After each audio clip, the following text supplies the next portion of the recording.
Last week, the major mobile operators, AT&T and Verizon and others, announced their quarterly earnings. We're going to talk about those earnings and some of the key metrics involving churn, subscriber adds, but more importantly, we're going to be talking about the retail distribution channel. Before we get started, a few words from our sponsors, Nexius and Telecom Careers.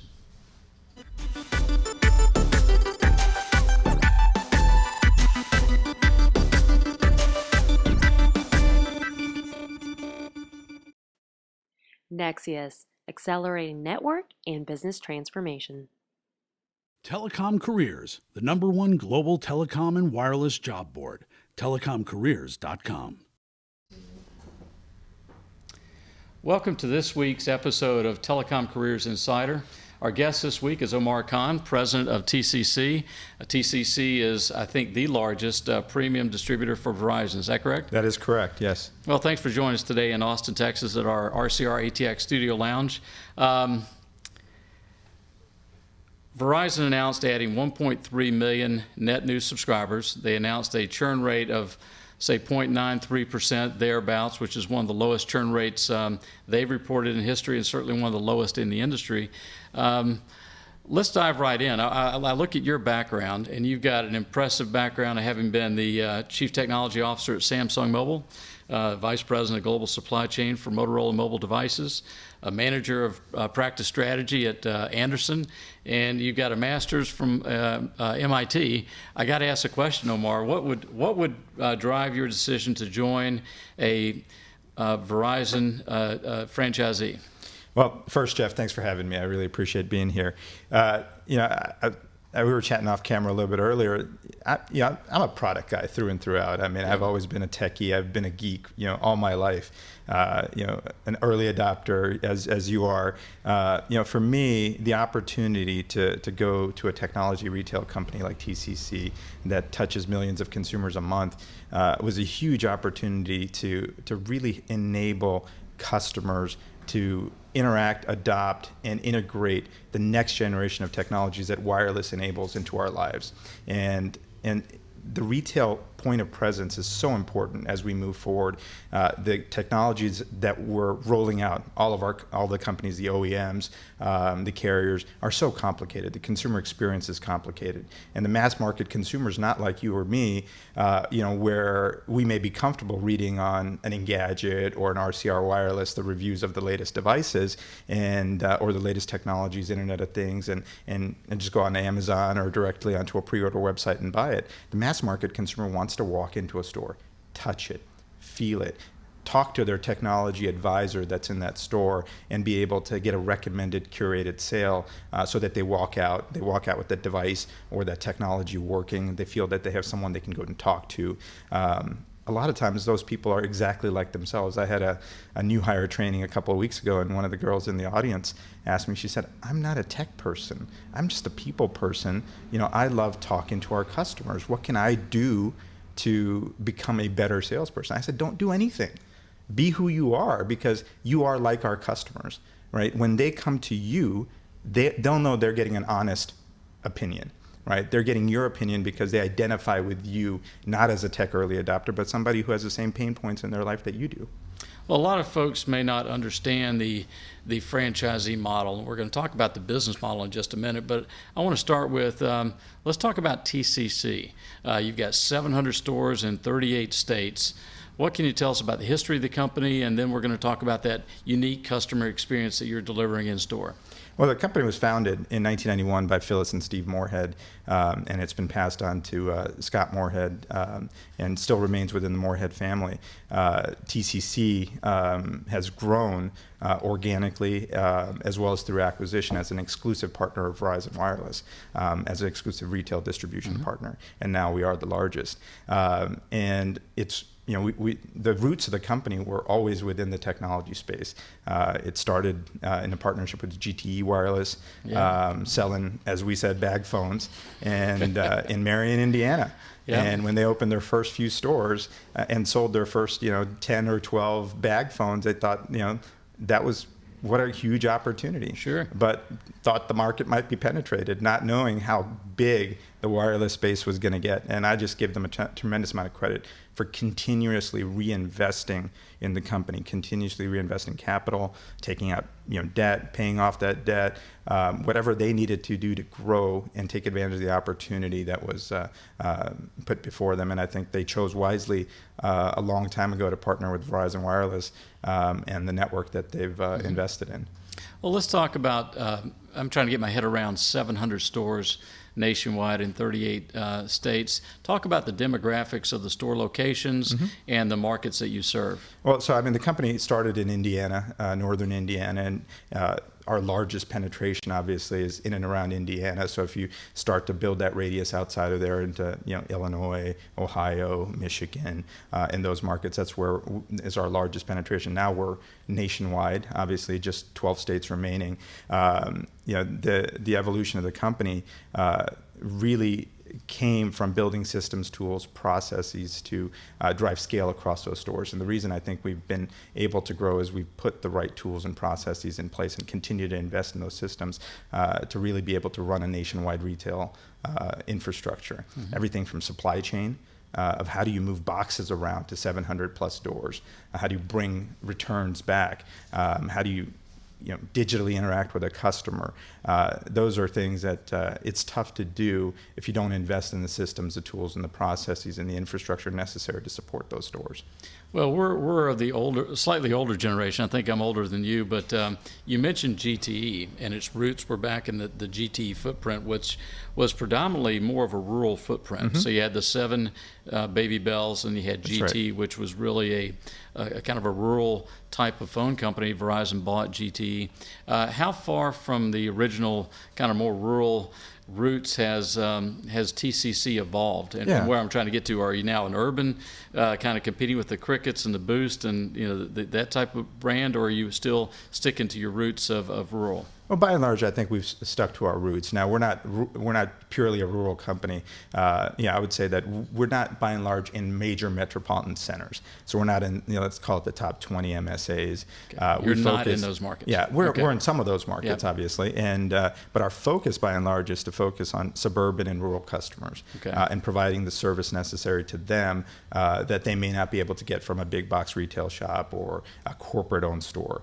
And we fill those markets and address those markets with a set of economics that has really worked for us in the past. So if you look at our footprint, by and large, it's suburban and rural in nature, and that's been a sweet spot for us, and primarily because there's a tremendous amount of disposable income there, and they are technology adopters just like you and I are, but they need to walk into a store. They need to talk to a trusted technology advisor. I get so many stories from our frontline employees. And many of our stores, our employees are the only technology advisors available to those customers in that vicinity. So they're going into them, talking to them about their home internet connection. My router's not working. Can you help me set it up? I've had employees tell me stories of how they've gone to those customers' homes, helped them set up their internet connections. But that relationship is really powerful, that trusted technology advisor relationship. And that gives us the ability to continuously interact with those customers on an ongoing basis. So talk a little bit about the unique TCC customer experience. From the time someone enters a store, what does that look like, and how is it maybe different from your competitors? Yeah, I mean, it's really, it started with Stephen Phillips and Scott Moorhead now. It's woven into the DNA of the company. It now has names and charts associated with it, but the DNA of the company has never changed. We call it today the virtuous circle of success. It's that our employees matter, our customers matter, and our communities matter. We're in those markets to serve our local communities. And we know that if we take care of our communities, we take care of our employees, and we take care of our customers, business will take care of itself. That's the DNA of the company. It's authentic. It's in everything that we do. And everything from, call it our backpack giveaways. We've been doing that for several years now. We've given over 260,000 backpacks away in these rural markets, in these local markets, to kids who can't afford, or parents can't afford to spend the $80, $100 that it takes for school supplies back in back to school area. I mean, we did that in 400 plus stores this year, and so we serve our communities. We've pushed that down and enabled our employees at a very, very at the field level. We give each employee 2 days off a year to go give back to their local community, and something we call the culture of good. That DNA is woven through our entire employee base. That's why our turnover is lower than the industry averages. Our employees know that there's something special at TCC, and they have a special relationship with those customers, and those customers know that we're part of those communities. And so we're woven in there rather than just another retail shop in a strip mall. The DNA is integrated with the local community. Got it. Well, you said you were a product guy at heart. When you joined TCC, what did you see from a product standpoint in the store that perhaps might be different because of the markets that you serve? So, you and I read the same reports, and we talk all the time about smartphone penetration being at over 100%, or smartphone growth having plateaued, and now we're in an upgrade cycle. To me, that we are still at the tip of the iceberg of what our industry enables. So when I walk into a TCC store, I see an opportunity, and I saw an opportunity of customers, millions of customers walking in every month, and seeing connections to the nation's most powerful network. Now, the devices and the services that we may be selling 5 years from now, 10 years from now, will be very different. And we have that opportunity because our floor space, as we allocate it, will change over time. But we're not a cluttered store space. We curate the customer experience. Curation is very important to us. There's been many personal electronic retailers in the past, one of it's right here in Texas, that tried to go after that personal consumer electronic space, but didn't necessarily curate the customer experience in a way where you made it simple for a customer to walk through the steps and walk out working in a way where they felt completely satisfied. And so we have an opportunity to help procure and curate that customer experience over the next 5 to 10 years. And what that'll be, could be everything from biometric devices to the connected auto to the connected home, all leveraging that powerful network. And that's the opportunity that I see, which when you have those millions of customers walking in, how do you get them to understand why they need, a connected home? Why do they need all of the control systems in their home, whether it's HVAC or lighting or security, connected through their smartphone? Why do they need biometric devices that may be woven into the clothes that they wear, or productivity devices on the wrist? Or simply, how do you use the man-machine interface of voice recognition, and what's the best way to interact with that, and how to use that, or just set up the Bluetooth in your car for that matter. There's so many complicated things that we're part of helping make simpler for consumers. And I hadn't thought about it, but you mentioned the home automation, and I know I happen to be an AT&T customer, so when I go into the store, they have successfully upsold me on security. And are you in that business as well? Do you have floor space allocated for home security solutions, home automation solutions? Is that part of your offering today? Yeah, so the connected home is part of our Internet of Things offering. Okay. And about a quarter of our non-device revenues come from that space. That general broader Internet of Things, whether it be connected audio, connected home, personal electronics that leverage that customer network or that Verizon network. And so that is an area that we have an opportunity to grow, and we're seeing tremendous demand from it, from our customers for it. So the thing I tell our employees all the time is it'd be really easy for us, for our supply chain team to go out and say, okay, we're going to procure 15 more SKUs. We're going to throw a Nest at you. We're going to throw X, Y, and Z at you, and we're just going to put it there and you figure out how to sell it. That will not work, right? We have to do it in a highly curated form. We have to figure out what works during the selling process. What's natural? How do you transition the conversation? So when you walk in, Jeff, into our store, you may be walking in just to figure out if you're on the right plan. right? You may not be interested in buying a new smartphone. So where that conversation begins and you walking out with a connected thermostat is it's a very broad conversation. So how do I get you from making sure your bill is right to walking out with a connected thermostat? That's what we worry about. That's what our marketing team worries about. That's what our product team worries about, is how do we transition those conversations? How do we make it natural? If you want Spotify on your phone or you want to listen through a Sonos device in your home, how do we help you? How do we guide that sale so that it's natural, it's quick, it's painless. You don't feel like you're being oversold. Right. You don't feel like you're being marketed to in the stores. That's a lot of what we worry about and what we work on every single day. How about the small to medium-sized business? How do they factor into your customer experience in the store? Yeah, I think that's a sweet spot for us from an opportunity perspective, and I'll tell you why. The SMB is very much like a family. Right. These are local community members. They serve generally local communities. They need the same infrastructure and support a family like you and I do. And they're not necessarily built with large IT departments. They don't have their own infrastructure internally to be able to support their employees. So they need the same infrastructure that you and I may need in order for me to figure out if I have the right devices, my plan correct. As we were talking about, I'm about to travel internationally. Do I need, what type of plan do I need so that I don't return to $1,000 bill? I've been there. So have I. And the carriers don't want you to return to that $1,000 bill. They really don't, because they'd rather you be a satisfied customer. Because every time you pick up the phone and call a call center, that's those are cost structures that start to get high up there. And so we feel that we're in a sweet spot, being in these local markets to serve those SMB customers that don't necessarily have the infrastructure available to them today to support. So we do believe that's a growth area for us. Well, final question about the TCC experience.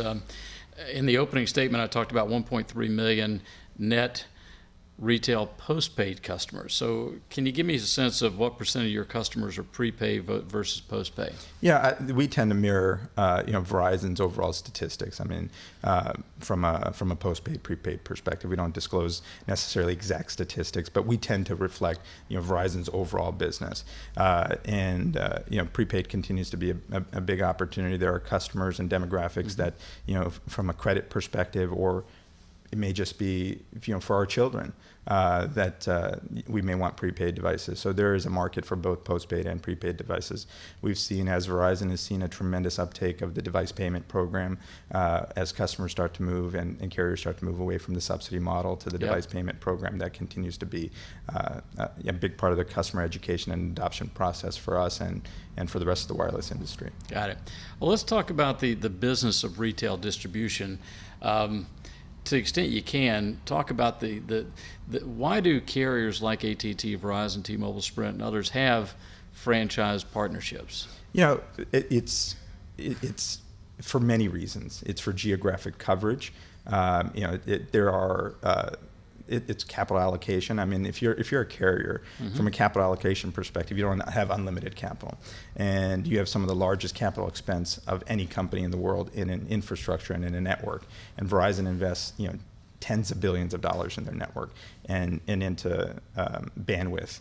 Right. And when you look at that, and you look at the necessary infrastructure required to then monetize that network investment, retail is a big part of that in the U.S. and for carriers outside the U.S. And that physical interaction, that person-to-person interaction, is a real big part of how do I monetize that network investment to a maximum amount. So if I want to go from one connections to 5 connections per person, if I want to go from 1 connection to 10 connections a person, I need an infrastructure that enables us to do it. And they don't have the unlimited capital to be able to invest to get full coverage from a retail perspective. And they've invested in their own stores, and they've invested into helping us operationalize our channels. And there's a tremendous amount of ownership in the exclusive Verizon retail distribution partners. These are our family businesses, and when you run a family business, as this is your business that you run, you put a lot of care and attention into every customer that you interact with, every customer interaction that you have. And so it really, I think, continues to promote the brand. It promotes the brand equity. It promotes the customer loyalty, and I think it's a big part of what they do today. And we have a great partnership with them. Well, today you're at a 700 stores, 38 states. They've brought in really a senior executive from the industry to help run this business. Where do you see the growth opportunity for TCC? Is it going to 1,000 stores? And if so, how do you get there? Or is it more driving revenue per store? Yeah, I think it's both. For us, it's, and I say actually even beyond that, I think you've touched on a lot of them. We'll continue to be opportunistic about growth where it makes sense for us from a geographic perspective and where we can get scale. We just did a large acquisition in the Northeast with We Are Wireless and added approximately 90 doors to our infrastructure. Yeah. It allows us to build scale in the Northeast and get deeper into some markets like New York and New Jersey where we had opportunity to grow.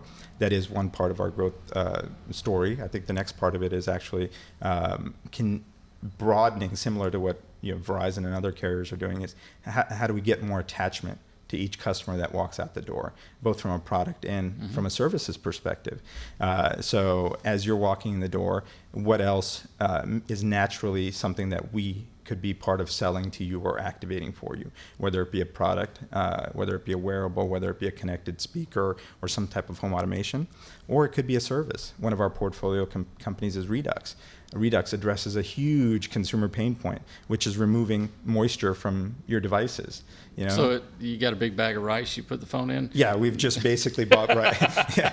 How does that, I want to come back and talk about that, but let's continue on, growing the revenue per store. Yeah, so services like that, yep. that we exclusively have and offer. So it's in addition to the additional devices that we can sell, the additional services that both Verizon and we can start to offer, whether it be over the top entertainment or video services or services like Redux. SMB, as we talked about, is a large opportunity of how we can leverage the infrastructure we've already invested in, right? When we have 700 plus stores, we have a tremendous infrastructure that supports these local SMBs. So these are all parts of the ecosystem within wireless that are available for us to grow. So I think we're just hitting our stride in terms of growth opportunity. Well, again, we're talking about the business model for Verizon and TCC. To the extent you can, and maybe it's not specific about TCC, but how do franchisees make money? Where's the real cash flow come from? Is it activations? Is it the ancillary accessories? Is it new services? Kind of give me perspective. It's made up of all of that. It's made up of activations. It's made up of accessory margin that you generate from device sales and accessories and non-core accessories. It's generated by the services, whether it be insurance or whether it be services that we offer like Redux, et cetera. Those all make up the portfolio of profitability or margin that we and others generate. It's more and more important as obviously device costs have gone up. The service revenue and the data revenues and the over-the-top services revenues that you generate from add-ons, whether it be video, audio, or services like insurance and device replacement, things of that nature, that all adds up to provide that profitability per customer, or the total lifetime value of a customer for a carrier and a retailer. And when a carrier invests, the investments have changed over time, right? When we did lifetime value of a customer before, it was everything having to do with the investment in the infrastructure, but also that subsidy, right? Now it's a different type of investment. But the it's break even on a customer was really driven by that upfront subsidy. That's right. And how long you need to keep somebody on your network to get to break even, much less make money. With the subsidy going away, that's changed fairly dramatically, hasn't it? It's changed, but remember the cost of both data and voice services has come down to compensate for it too. Yep. So from a total ownership perspective, in terms of the cost to me as a consumer, it's actually gotten better over time. So if you look at the economics of both device payment as well as the plans that have come out over time, it's actually the total ownership cost for me as a consumer has actually gotten a lot better. Yep. And obviously there's competition driving that as well. And so the economics, as you asked, come from all of those different parts of the equation. Well, I want to talk quickly about the impact of the big box stores and Apple on the traditional retail distribution model for carriers. And let's start with the big box guys. You've got Walmart that's a big player, Best Buy, the Costco's. How do you compete with those guys? They generate a tremendous amount of traffic that come into their stores. They spend a tremendous amount of dollars obviously on marketing. They have a huge set of product lines. We focus, right? And we focus not just on the product lines that we offer, but we focus on service and the interaction that we provide. And so, for us, it's very simple. The customer service and the touch that we offer, the personal care that we offer, that trusted technology advisor role that we play. You're not just walking into a store and interacting with a bunch of blister packs sitting on a peg hook, right? And every now and then you'll see an employee that maybe can help you through that process. Our employees are trained. We invest a significant amount of dollars into training our employees on not just our processes, our tools, but our products, our culture, and that DNA of our company. And so when you walk into a TCC store, you know that you're not just at a Verizon store, but you're at a TCC Verizon location or Verizon TCC location. And that is how we, the customer, when they walk into our stores, they're immediately greeted by a trusted technology advisor, right? And there's someone there, if they want them to guide them through that process and to hold their hand through that process and answer questions and make sure that their email is set up. If their account's not working, getting their password reset. There's so many, small things that customers need that you walk into a big box retailer and you don't even know, don't know where to go. Yeah. Who's going to help me reset my password? I got to pay my Verizon bill. It's due today. Help me understand, what I can do. What can you do to help me solve that problem? Yeah. And so our personal touch, small footprint retail, where you don't just get you're not just bombarded with 1,000 peg hooks in a store. Obviously we don't have the variety of consumer electronics and products and appliances, but that's okay because we're focusing on the wireless business and the accessories and the non-core devices that go along with it. Got it. Well, that's great. You talked about training. Let's close the show by talking about careers working in retail distribution. Mm-hmm. Unless you've run a phone company yourself or have been very close to running phone companies, you're not aware of the other churn. We talked at the beginning of the show, churn and retention for subscribers, but when you're running a phone company, you've got churn in two areas: retail sales and customer service. Mm-hmm. Back when I was a little bit closer to running phone companies, the two big churn areas for employees were in retail sales. You could churn 100% of your people every year. Certainly in customer service, you could churn 100% every year.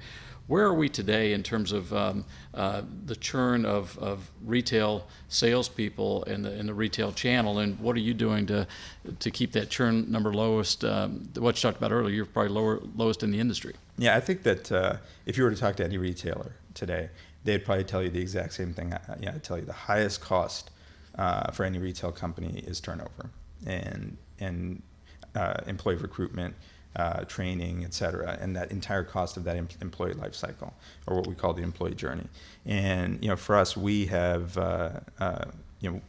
our turnovers at half the industry rate, and that's primarily because of our culture that we talked about. That culture is it's at every step of the process, and our employees are all stewards of our company and of our culture, and the company was built that way. And so one reason I love going to work every single day. My wife has told me, "You're happier today than I've ever seen you," and it's because I feel that way when I go into work. I know that virtuous circle of success. I know that our employees matter, our customers matter, and our communities matter, and even just the care that each employee takes in terms of recruiting. When they recruit, if they go out and recruit you, Jeff, they're making sure Jeff is that right fit for our culture, that you care about our virtuous circle of success, so that when we stand shoulder to shoulder and serve customers, you got my back, I've got your back, and we have the same set of value structure. And that matters to our employees. And our employee survey results are off the charts when it comes to the authenticity of the culture that we talk about, because any company can start a giving program, right? Any company can come in and say, okay, today we care about employees, or today we do this, today we do that, and you can start a program. But it may not stick, because if it's not part of your soul, if it's not part of your DNA, it's not authentic. And that's what I tell our new hires. I said, when I came here, it is part of everything that we do. We didn't have to create it. We just had to expose it and to nurture it because it was always here. It's been part of the company's culture, and I think that's why recruiting is so much easier for us. That's why retention, and we can still do better. By the way, we're investing in training, and we're not resting. We think we can do even better than where we're at today. But it's a huge part of that retention, and that turnover is a huge part of the retail cost structure. Well, why don't we maybe go another level deeper and talk about the sourcing process that you use, and then I want to talk more specifically about the training process. But let's start with sourcing. How do you source new retail stewards? So, I mean, for us, we use traditional mechanisms. We use online recruiting. One of the most powerful things that we do is we empower our reps and our district managers and our operations managers and our area managers to really be the stewards of their own businesses. When you go out as an employee and you may be going through a McDonald's drive-through or Starbucks, and you say, you know what, you have the right attitude for our company, right? You should really come check us out. I hear so many stories about how, a store manager or a store rep was the way, and in my last new hire class that I talked to, and we do them weekly, we bring everyone to Carmel, Indiana, to our headquarters. Well, that was my next question. Right? How do you do that? How do you indoctrinate everyone into that TCC mentality? We bring every store rep to Indiana for a week, within the first month or so of their hiring, and we bring them in, and they meet the corporate executives. They go through training on our processes, our systems, our tools, product, everything that they need to know about the company and our culture. They go through for that week, and that's that costs us money to bring every single retail employee through, but it pays dividends. It's a huge part of what we do and why our cultures, those stewards, everybody leaves that training as a steward. Mm-hmm. They feel it. And I hear so many stories, and I asked them at that new hire class, how many of you were recruited by another TCC employee? Didn't find that job, through an advertisement or through LinkedIn or something else. The majority of folks raised their hand. They were recruited by their peers. Well, that's the best way and most promising way to keep people long term is recruit their friends. What do you when new products are rolled out, and this is a dynamic business, talk about how you keep people up to speed on new product, employees, up to speed on new products.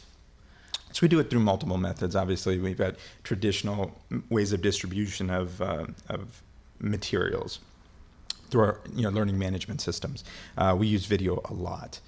We have our own internal video channel that we help customers or our employees really be able to learn those new products. One of the biggest things that we try to do is seed our stores with new products and new technology so they get to play with it. I mean, if you walk into, there's many stores out there. There's many competitive stores out there.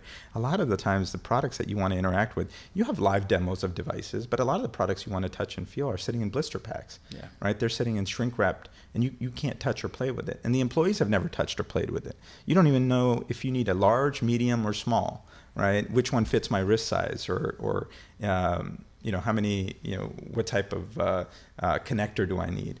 And, so you're left to your own devices sometimes to figure that out. So we try to get as much live material through the vendors that we work with from a supply chain perspective into the hands of our employees. And that's the best way for them to learn, right? We could give them as much video as they want. We could give them as much, training material as they want. But until you touch and play with something and you realize as a customer, you remember that woman I was telling you about that, that was one of our new employees that's not a tech person. Until she plays with it, understands why she needs it, she can't explain it to a customer that walks in that door. And so that's a lot of what we do is helping them understand why they need it. Well, we've run a little bit long here, but I think that's okay. I do want to ask you one final question. What excites you most about the future of retail distribution in this industry? It's exactly the things that we've talked about. This industry is at a very early stage. We have just laid the groundworks, whether it's LTE or the next generation, whether it be 5G, and the entry points that we've deployed, whether it be a smartphone or a tablet or a router, are just truly that. They are the entry points today.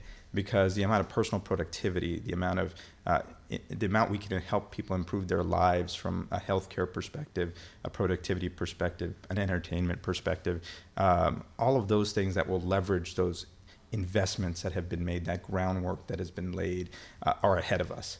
Right, especially for the mass market consumer. You and I may already have those 5 or 10 devices, and unfortunately, we probably do, and probably our kids do too. Mine do already, obviously, but the majority of customers don't. Yeah. And what's really exciting for me is that, I could play a role in creating those products, but there's a lot of people doing that.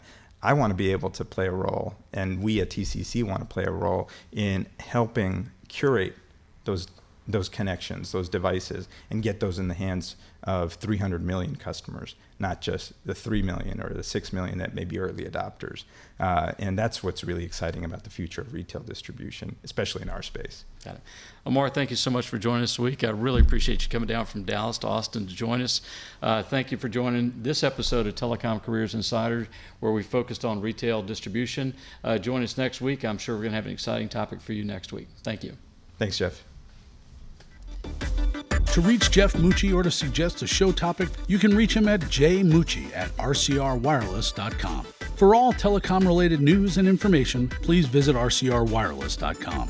To connect with the industry's top talent, please visit telecomcareers.net.